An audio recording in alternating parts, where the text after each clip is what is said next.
Elektryk. Ha? Richard Elektryk. Wiesz? Richard Elektryk. Kto?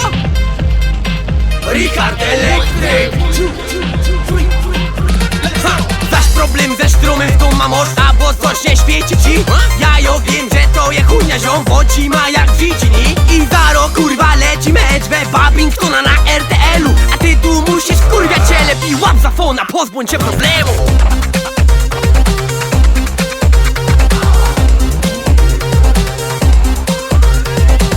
I przyjedzie Richard, żeby rozwiązać twój problem. On się na tym zna, on wie co się zjebało. Nie pytaj się go, czy mu się chciało jechać specjalnie do teraz. On też lubi Babingtona, ale to jego misja, bo kaj nie ma sztrumu tam zjawio się. Richard Elektryk. Żaden sztrum nie straszny mu, bo nie roz już pierdolło go. Nie pytaj go, czy się udo, Richard zawsze rada do. W ręce smyczy, dupno skrzynia, narzędziowo, kierej mowo. Lutownice, kable, chujstwa, nóż, momentkach, liście, szkod. Elektryk. Richard Elektryk. To właśnie on, Richard Elektryk. po niego dzwoń. Richard Elektryk. On ci naprawi strom.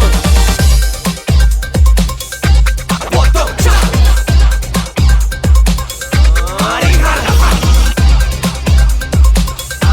Potem czas. Richarda. Ej, to zrobić fachmanowi, o nie w branży kupa lodi, nagrody w kategorii na najlepszy arbaj, wiesz? Zarobicie problem z głowy, nawet jak wyskoczy nowy. Richard wyzwań się nie boi, chuj, że dziś go boli krzyż.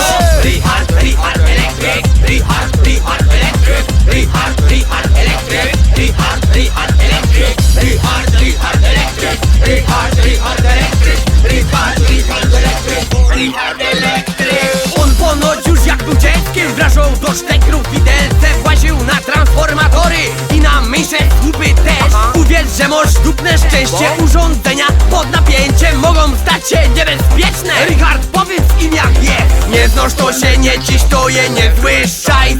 Jeszcze za rok kopniecie, także nasroż to majt. Ty nie próbuj tego, są po majstra, już gipko dzwoń. Poślą Richarda i on ci naprawi stron.